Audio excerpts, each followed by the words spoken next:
बेटा देखें, area under the curve, किसी भी कर्व का एरिया पता करना है।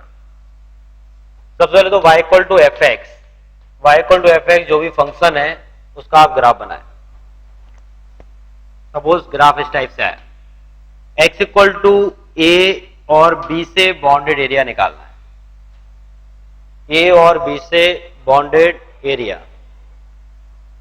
y equal to f x का एरिया ए से लेके बी के बीच में, तो ए से लेके बी के बीच में जितना भी फंक्शन जा रहा है ये y equal to f x है। यहां पे एक छोटा सा स्ट्रिप ड्रॉप करें, यहां से यहां तक, इसका ब्रेथ dx और लेंथ को अगर y कंसीडर करें तो इनके छोटे छोटे पार्ट से मिलकर वो पूरा एरिया बनेगा। मतलब अगर मैं a से लेके b तक, मैं a से लेके b तक y को इंटीग्रेट करता हूं तो y a to b y dx, a to b y dx मतलब क्या हुआ कि इस कर्व का, इस सिंगल कर्व का x एक्सिस से बॉन्डेड एरिया, ये आपको सिंगल कर्व का पूरा पूरा x एक्सिस से बॉन्डेड एरिया मिल जाता है, a to b y dx। y dx का मतलब a रिप्रेजेंट करता है कि इस कर्व ने a से लेके b तक x एक्सिस से कितना एरिया बनाया हुआ है। a to b y dx से बताएगा कि इसका x एक्सिस से बॉन्डेड एरिया कितना है। अगर ऐसे कर्व का आप चाहोगे कि आपको y एक्सिस से निकालना है तो यहां पे देखें, suppose a point c AD आया है, तो अगर इस कर्व को मैं C से लेके D तक इंटीग्रेट करता हूं तो ये C से लेके D तक कितना आएगा x dy। इतना करोगे तो ये पूरा एरिया, इसने y एक्सिस से जितना एरिया लिया हुआ है वो एरिया रिप्रेजेंट करता है। डिपेंड करता है आप किसकी रिस्पेक्ट में इंटीग्रेट कर रहे हो। अगर x की रिस्पेक्ट में इंटीग्रेट कर रहे हो तो एरिया x एक्सिस से बाउंड होगा, अगर y की रिस्पेक्ट में इंटीग्रेट कर रहे हो तो उस कर्व का एरिया y एक्सिस से बाउंड होगा। जैसे मैंने बोला कि हर एक y square equal to 4x, find the area of this curve and its latus rectum. इस पैराबोला का और इसकी लेटस रेक्टम से बॉन्डेड एरिया कितना होगा। Parabola y square equal to 4x और इसका जो लेटस रेक्टम है, इसके लेटस रेक्टम से बॉन्डेड एरिया क्या होगा। तो सबसे पहले तो आपको कोऑर्डिनेट की टर्म आनी चाहिए। लेटस रेक्टम मतलब एक ऐसा कॉर्ड जो फोकस से पास हो और उसके एक्सिस पे परपेंडिकुलर हो।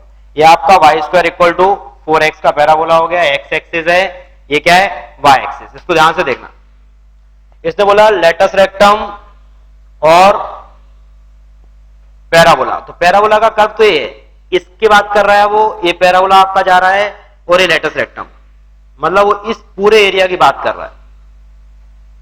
इस पूरे एरिया की इसने बात करी है कि Y square equal to 4x का। तो अपन लेटस रेक्टम की बात करें तो इसमें a का वैल्यू कितना हो जाएगा, a equal to 1, y square equal to 4ax से आप कंपेयर करें, a इक्वल टू 1 आ गया, मतलब इसका फोकस क्या होगा 1,0, ये इसका फोकस आएगा। इस पॉइंट का एब्सिसा 1 होने वाला है। तो मैं क्या करता हूं, अगर 0 से लेके 1 तक इस पैराबोला को इंटीग्रेट करता हूं, ध्यान से समझना, अगर 0 से लेके 1 तक इस पैराबोला मतलब इसको इंटीग्रेट करता हूं तो कितना एरिया देगा, एक्स एक्सिस से बाउंडेड इतना एरिया देगा। क्योंकि सिमेट्री है तो इसका जस्ट डबल करूंगा 2 टाइम्स तो आपको रिक्वायर्ड एरिया मिल जाएगा। मतलब 0 से लेके 1 तक अगर मैं पैराबोला को इंटीग्रेट कर रहा हूं, मैं ऐसा लिख रहा हूं कि 0 to 1 y dx, 0 to 1 y dx मतलब 0 से लेके 1 में पैराबोला एक y ऐसा जा रहा है, इसका एक्स एक्सिस से बाउंडेड एरिया, एक्स एक्सिस को इसने कितना बाउंड किया वो वाला एरिया, तो इतना आ जाएगा। इसका आप 2 टाइम्स करोगे तो आपको पूरा रिक्वायर्ड एरिया मिलेगा। तो 2 times of 0 to 1 y dx, ये आपका फाइनल आंसर होगा। y का वैल्यू कितना हो जाएगा 0 to 1 root of 4x dx, 2 बाहर आ गया है 4, x का कर देना तो x to the power 3/2 upon 3/2 0 to 1, limit लगा देना, जो भी एरिया आ जाए वो आपका कर्व का एरिया रिप्रेजेंट करेगा। बात समझ में आ रहा है? सिंगल कर्व में आप ये देखें ना कि इस कर्व का एक्स एक्सिस से bonded area that means dx, मैंने वही किया, Y square equal to 4x, ये पैराबोला ऐसा बनना है, इसका और इसके लेटस रेक्टम से बॉन्डेड एरिया अगर मुझे निकालना है तो मैं 0 से लेके 1 तक, 0 से 1 तक पैराबोला को इंटीग्रेट करता हूं तो पैराबोला तो इतना एरिया देगा है। आपको निकालना है पूरा टोटल एरिया, तो इसको 2 टाइम्स कर दें, वो एरिया आपको मालूम चल जाएगा। सिंगल कर्व में आप क्लोज कर्व के एरिया भी निकाल सकते हो। जैसे मैंने बोला कि यार एक सर्कल दे दिया कि find the area x square plus y square equal to 4। वैसे मालूम होता है अपन को सर्कल का एरिया मतलब पाई आर स्क्वायर। इसको इंटीग्रेट से जरा देखें कैसे करेंगे कि अपन ने बनाया 0 टू, इसका रेडियस कितना आ जाएगा 2, तो रेडियस 2 आया मतलब ये डिस्टेंस 2 है। इस पॉइंट के बारे में बात करें तो 2, समथिंग, क्योंकि एक्स एक्सिस पे ही है इसलिए 0 आ जाएगा। अगर मैं सर्कल, इसको देखो x की रिस्पेक्ट में भी आप इंटीग्रेट कर सकते हो, तुम चाहो तो y की रिस्पेक्ट में भी इंटीग्रेट कर सकते हो। अगर मैं 0 से लेके 2 तक x की रिस्पेक्ट में इंटीग्रेट करता हूं तो मुझे एरिया मिलता है, मतलब इस सर्कल को मैं इंटीग्रेट कर रहा हूं, y को इंटीग्रेट कर रहा हूं 0 टू 2, तो मुझे ये वाला एरिया मिलेगा। मैंने अगर यहां लिखा 0 टू 2 बाय dx, y का मतलब क्या है, ये वाला कर्व पूरा y चल रहा है, y को मैं 0 से 2 इंटीग्रेट कर रहा हूं मतलब ये वाला आपका एरिया बताएगा। और इसको अगर मैं देखूं तो 0 टू 2 बाय dx, y का वैल्यू आ गया 0 to 2 root of 4 minus x square. तो जो a square minus x square का फॉर्मूला होता है वो चला दें, पूरे सर्कल का एरिया मतलब इसका क्या हो जाएगा, ये 4 टाइम्स ऑफ y dx, यहाँ कितना आएगा 4 times 0 to 2 root of 4 minus x square dx। तो इसको ये पूरा रिप्रेजेंट करेगा।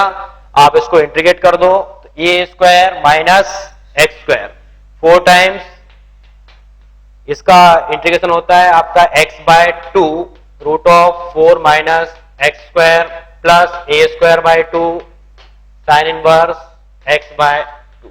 आप लिमिट डाल दें 0 टू 2 और सॉल्व कर लें तो इसका एरिया वही बता देगा पाई आर स्क्वायर, मतलब जो भी आएगा 4 पाई, इसका एरिया बता देगा। टोटल आप सॉल्व करें तो इस टाइप से देगा। सिंगल कर्व का एरिया मतलब आप उस कर्व को प्लॉट करें जहां पे वो बन रहा है, उतना उसको इंटीग्रेट कर दें तो पूरा एरिया बताता है। आप एक आध प्रॉब्लम सॉल्व करो फिर बात करते हैं।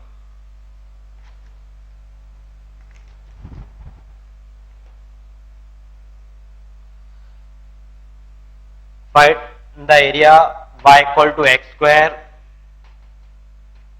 x equal to 1 and x equal to 2। y equal to x square 1 से लेके 2 तक, y equal to x square का 1 से लेके 2 तक एरिया कितना होगा। y equal to x square 1 से 2, x equal to 1 and x equal to 2 से बाउंडेड एरिया। तो y equal to x square, y equal to x square भी एक पैराबोला है, किसके अबाउट सिमेट्रिकल होगा ये, y एक्सिस के अबाउट। अगर आप देखें तो y equal to x square इस टाइप का नजर आएगा, y equal to x square ये आपका कर्व है। मैंने बोला x इक्वल टू 1 से लेके x इक्वल टू 2 तक, तो x इक्वल टू 1 यहां कहीं बनेगा, x इक्वल टू 2 यहां कहीं बनेगा, मतलब वो जिस एरिया की बात कर रहा है वो वाला एरिया ये। उसने बोला y equal to x square, y मतलब ये चीज जो ये कर्व जा रहा है, y हो गया आपका ये वाला, और बोला x equal to 1, x equal to 1 मतलब ये वाला लाइन हो गया, x इक्वल टू 2, तो x एक्सिस से बाउंडेड एरिया इसका इतना आएगा।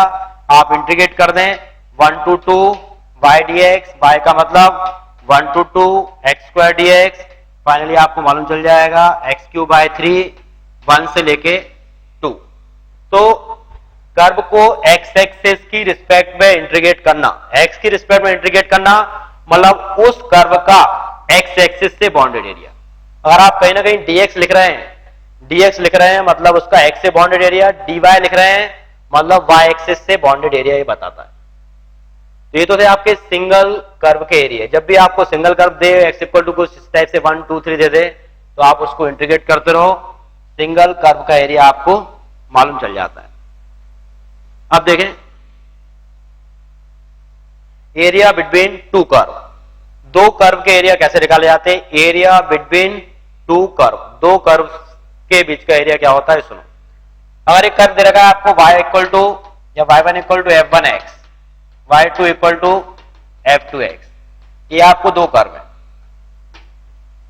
आपने सबसे पहले तो एरिया निकालने के लिए यार ग्राफ प्लॉट करना कंपलसरी है। अगर विदाउट ग्राफ आप जाते हो, कई बच्चे ऐसा फंडा बना लेते कि बस f1 minus f1x minus f2x कर देते हैं और उसको इंटीग्रेट करते रहते हैं।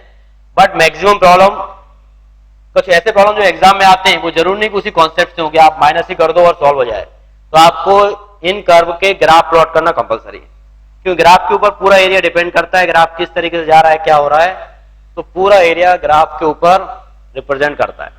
तो y1 equal to f1x, suppose आपने इसका ग्राफ बनाया, इसका ग्राफ ऐसा आया, ये है y1 इक्वल टू f1x। मैंने y2 इक्वल टू f2x का ग्राफ बनाया, ये ग्राफ किसका है, y2 इक्वल टू f2x, ये इन दोनों के ग्राफ। अब एरिया बिटवीन कर्व, मतलब इन दोनों के बीच का मुझे एरिया निकालना है, मतलब मैं किसकी बात करूंगा, ये आपका रिक्वायर्ड एरिया है, ये एरिया मुझे लेके आना है कि एरिया कितना होगा। y इक्वल टू, ये वाला कर्व है y2 इक्वल टू f2x। एक सिंपल बात, यहां सबसे पहले तो आप इनके इंटरसेक्शन पॉइंट पता करें, दोनों कर्व को सॉल्व करके फर्स्टली आप इन कर्व के इंटरसेक्शन पॉइंट पता लगाएं कि इन कर्व के इंटरसेक्शन पॉइंट्स क्या आ रहे हैं। सपोज अपन ने सॉल्व किया, इसका intersection point a comma b बोल देता हूं, इसको मैं नाम, इसको बोल दिया c कॉमा डी, ये आपके इंटरसेक्शन पॉइंट है। f से सा इसका a और उधर c आ रहा है। मैं क्या करता हूं, इस कर्व को a से लेके c तक इंटीग्रेट करता हूं, किसको, f2 को। अगर a से लेके c तक मैंने इंटीग्रेट किया y2 dx, तो a से लेके अगर c तक, a से लेके c तक मैं y2 को इंटीग्रेट कर रहा हूं, मतलब मैं कौन सा एरिया लेके आ रहा हूं, ये वाला x एक्सिस से बाउंडेड एरिया लेके आ रहा हूं, इसका पूरा एरिया यहां से यहां तक जितना भी बनेगा, x एक्सिस से बाउंडेड जितना भी एरिया है y2 का, वो आपको पूरा एरिया मिलेगा। अगर मैं इस कर्व का y1 ये चल रहा है, y1 का x से बाउंडेड एरिया निकालता हूं, तो y1 का x से बाउंडेड एरिया कितना आएगा, ये वाला एरिया आएगा। मैं y2 वाले में से ये वाला एरिया माइनस कर देता हूं, तो आपको रिक्वायर्ड एरिया मिलेगा। तो आप लिख सकते हो इसको a2c y2 dx minus a2c y1 dx। Area positive होगा तो मॉड लगा दे। इस टाइप से आप इसको सॉल्व कर रहे हैं तो वो रिक्वायर्ड एरिया बता देता है, लेकिन हर बार इस टाइप का हिसाब किताब लगाने की जरूरत नहीं है। क्या जैसा मैंने आपको किया कि इससे माइनस करा वो आया, आप तो एक काम करो, कभी भी एरिया बिटवीन टू कर्व पूछा है तो आप तो इन दोनों के बीच में एक स्टेप ड्रॉप करो, इसको देखो, इसको अगर आप एक कॉर्नर से लेके दूसरे कॉर्नर तक चला रहे हो और एक ही स्टेप वर्क कर रहा है, यहां से लेके यहां तक कर्व चेंज नहीं हो रहा है, तो इतने पोर्शन में आपका ये dx हो जाएगा, ये हो जाएगा आपका y, इतना डिस्टेंस में क्या बोलूंगा इसको y2। ये y2 कर्व है तो इसको मैं y2 बोल देता हूं, यहां से यहां तक इस डिस्टेंस को क्या बोल देता हूं y1। तो साफ साफ काम कर रहा है a से लेके c तक, तो मुझे सीधा दिखेगा y2 माइनस y1 dx। ये छोटा प्रॉब्लम है तो आपको लग रहा होगा कि यार दोनों सेम ही थिंग्स हैं, बट जब प्रॉब्लम थोड़ा कॉम्प्लिकेट बनता है तब भी आप स्ट्रिप ड्रॉप करो और उनको जब सब्ट्रैक्ट करोगे तो वो एरिया बिल्कुल आपको फाइनली पता चल जाता है क्या है। तो एरिया बिटवीन कर्व अगर आप a से लेके c तक y2 माइनस y1 करेंगे तो वो पूरा इस पॉइंट से लेके यहां तक जितना भी एरिया आ रहा है उसको रिप्रेजेंट कर देता है। ये तो मैंने x एक्सिस की रिस्पेक्ट में करा, इसको नोट करना थोड़ा। इसी सेम प्रॉब्लम को आप y एक्सिस की रिस्पेक्ट में भी काम करा सकते हो। y के बारे में बात करूं मैं तो यहां से लेके यहां तक गया, यहां गया, मैं कहां से कहां तक इंटीग्रेट करूंगा y के लिए, d से लेके b तक। अगर मैं स्टेप पे जाऊं तो मैं एक गिराता हूं पर यहां पे, और ये पूरा का पूरा यहां से लेके यहां तक काम कर रहा है। अगर मैं इसी प्रॉब्लम को मतलब इसका सॉल्यूशन ऐसा लिख दूं कि यार d से लेके b तक x2 माइनस या x2 माइनस x1 dy, तो भी ये सेम एरिया को रिप्रेजेंट करेगा जो वहां पे काम कर रहा है। इसका वैल्यू और इसका वैल्यू दोनों के एरिया सेम ही आए क्योंकि वही कर्व है। मैं यहां x की रिस्पेक्ट में काम किया तो क्योंकि बीच का एरिया तो यही है ना, आप उसको करोगे तो भी ये बताएगा। तो ये कहलाता है एरिया बिटवीन टू कर्व। दो कर्व्स का कभी भी एरिया निकालना है आपको तो इन फंडों का यूज करें, चाहे तो x की रिस्पेक्ट में चाहे तो y की रिस्पेक्ट में, कैसे भी सॉल्व करोगे वो एरिया को बताएगा। मैं कुछ प्रॉब्लम देता हूं, आप अटेम्प्ट लगाएं।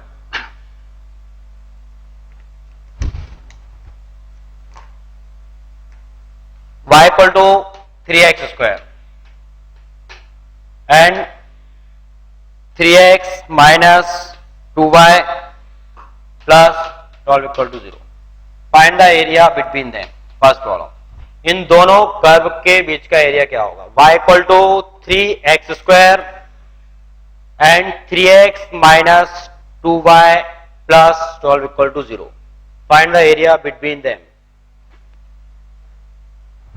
Y equal to 3x square and 3x minus 2y plus 12 equal to 0. इसको देखें तो y equal to 3x square तो एक पैराबोला है, तो y equal to 3x square आपका पैराबोला बन जाएगा और y 3x minus 2y plus 12 equal to 0. y का वैल्यू 0 डालते हैं तो एक लाइन बनेगा, x का वैल्यू कितना आएगा -4, तो यहां कहीं से इस टाइप से एक लाइन को रिप्रेजेंट करेगा. y equal to 0, y equal to 0 that means x का वैल्यू कितना आ गया आपके पास -4, और अगर x 0 होता है तो y का वैल्यू कितना आ जाएगा +6. तो इस टाइप से एक लाइन जाएगा. आपको एरिया जो पता लगाना है वो ये वाला मालूम करना है. मतलब मुझे इसके इंटरसेक्शन पॉइंट पता लगाना होगी. स्ट्रिप ड्रॉप किया तो y1 का काम कौन करेगा? लाइन. y1 का काम किया इस लाइन ने और y2 का काम किया कर्व ने. मतलब फाइनली क्या हो जाएगा ये y1 माइनस y2 dx. इनका इंटरसेक्शन पॉइंट और इनके इंटरसेक्शन पॉइंट का एब्सिसा.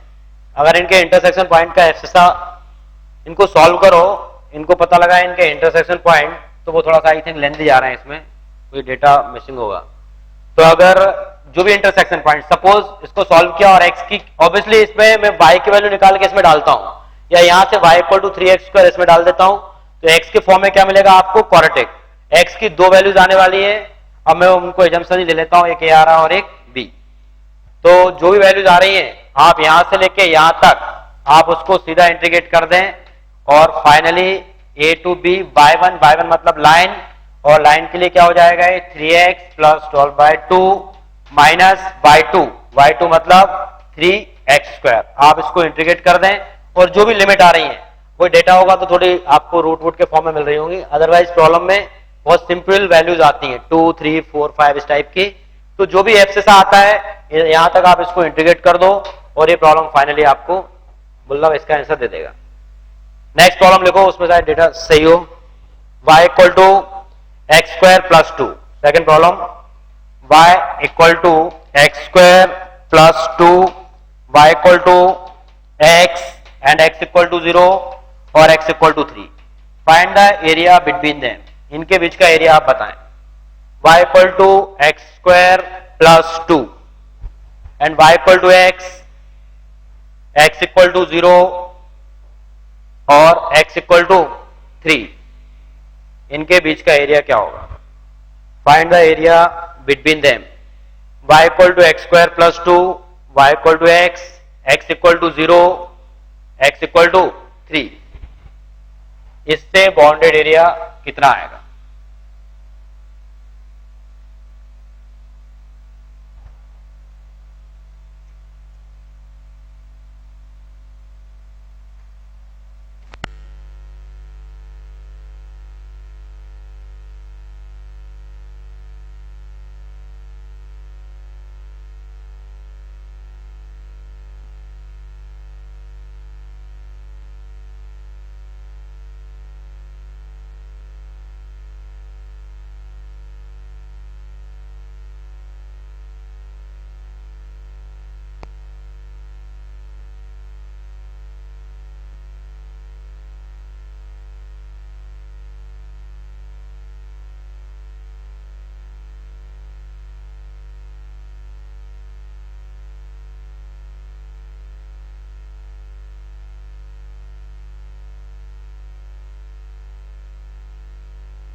थर्ड प्रॉब्लम है x equal to 2y minus y square and y axis. इनसे bounded area. Fourth y square equal to x square equal to 4 and fifth y equal to 2x minus x square and y equal to -x. इनसे bounded area क्या होगा? इनके points आएंगे, इनको आप solve करो. इनके एग्जैक्टली आंसर्स भी आएंगे. क्या क्या आ रहा है मैं बताऊंगा आपको. सॉल्व करो इसको. Second y equal to x square plus 2 and y equal to x equal to 0 से लेके 3 तक। थर्ड y अच्छा है, थोड़ा ध्यान से करना है इसको। सिंगल कर्व है और उसका y एक्सिस से बाउंड्री एरिया निकालना। तो y equal to x square plus 2, तो बेसिक कर्व आपका क्या है, y equal to x square. ये ट्रांसफॉर्मेशन ऑफ कर्व तो आपको आता ही होगा। y equal to x square ऐसा बनेगा, इसमें प्लस 2 कर देते हैं, मतलब ये 2 ऊपर जंप कर जाएगा, मतलब y equal to x square plus 2। इसका ग्राफ आपको जो मिलेगा 2 पे, ये पैराबोला ऐसा जाएगा। ये तो हो गया आपका 0,2 point. y equal to x line origin से पास होने वाला लाइन है, वो ऐसा बनेगा। x इक्वल टू 0 मतलब y एक्सिस की बात कर रहा है वो, y एक्सिस ही x इक्वल टू 0 होता है। फिर x इक्वल टू 3 की बात करी, x इक्वल टू 3। यार एरिया बिटवीन कर्व, मतलब इसका मतलब ये है कि ये चारों चीजें, ये वाला y, ये x और ये x, ये चारों कहां नजर आ रहे हैं, तो चारों से बॉन्डेड एरिया, इससे इससे और इससे और इससे। बॉन्डेड एरिया का मतलब है कि वो चारों एक साथ कहां मिलेंगे, तो इस पर्टिकुलर रीजन में वो मिल रहे हैं। तो आपको ये वाला एरिया निकालना, मतलब 0 से लेके 3 तक आपको क्या करना है, ये वाला एरिया निकालना है। तो एक फिर वही स्टेप ड्रॉप किया। y1 का काम कौन कर रहा है, पैराबोला। y2 का काम कौन कर रहा है, लाइन। इस स्टेप को मैं कहां से 0 से लेके 3 तक ही मूव कराऊंगा। तो 0 से लेके 3 तक मैंने इंटीग्रेट कर दिया आपका y1 minus y2 dx। y1 का मतलब पैराबोला, पैराबोला मतलब एक्स स्क्वायर प्लस 2, तो 0 to 3 x square plus 2 by 2, y2 मतलब y इक्वल टू एक्स, तो माइनस एक्स dx। इसको आप सॉल्व कर लेंगे तो एग्जैक्टली जो भी आना है वो आ जाएगा। फाइनली हो जाएगा x to the power 3/3 plus 2x minus x square by 2, और ये होगा 0 to 3। 0 to 3 आप इसको रखेंगे तो सिंप्लीफाई करके कुछ ठीक ठाक आंसर मिलेगा आपको। तो देखिए कितना इसका एग्जैक्टली आंसर, अगर मेरे पास है 21/2 है, 21/2 इसका एरिया आना चाहिए। सॉल्व करो 21/2। नेक्स्ट इसको करो, x equal to 2y minus y square and y axis. फिर y square equal to x और x square equal to y square equal to 4x और x square equal to 4y। इसको note करना, y square equal to 4x and x square equal to 4y।